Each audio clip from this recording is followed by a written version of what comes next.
Remue ménage. Remue ménage.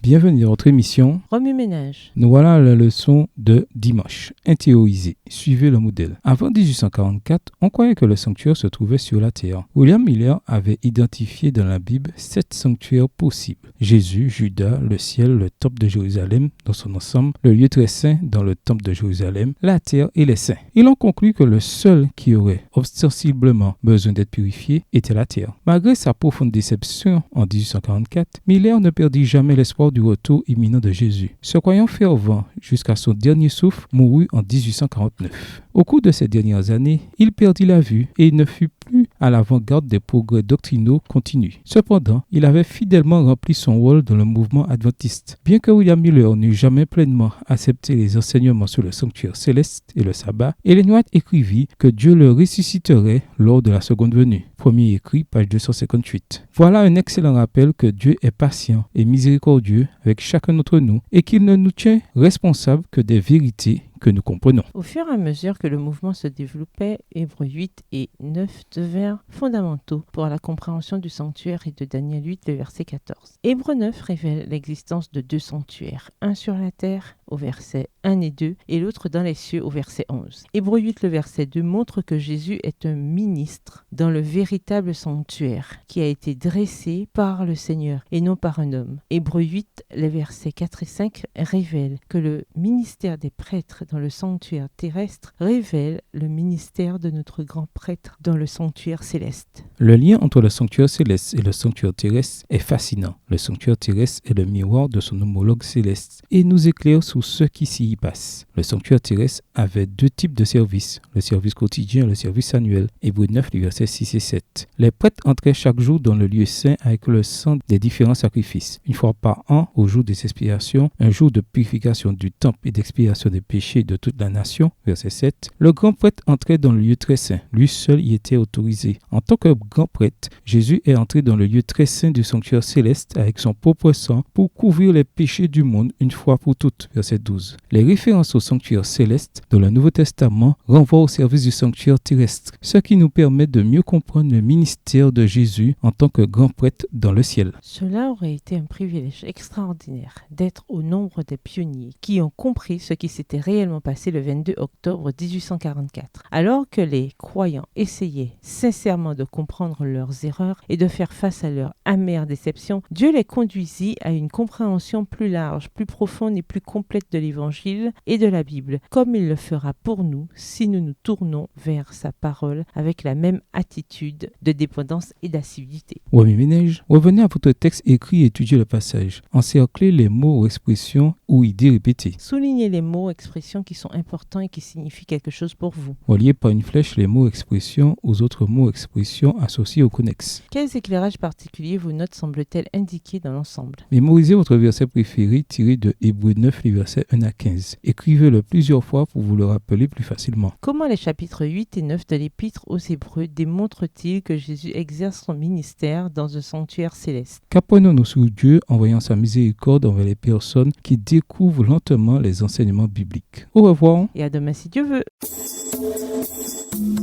Remue ménage. Remue ménage.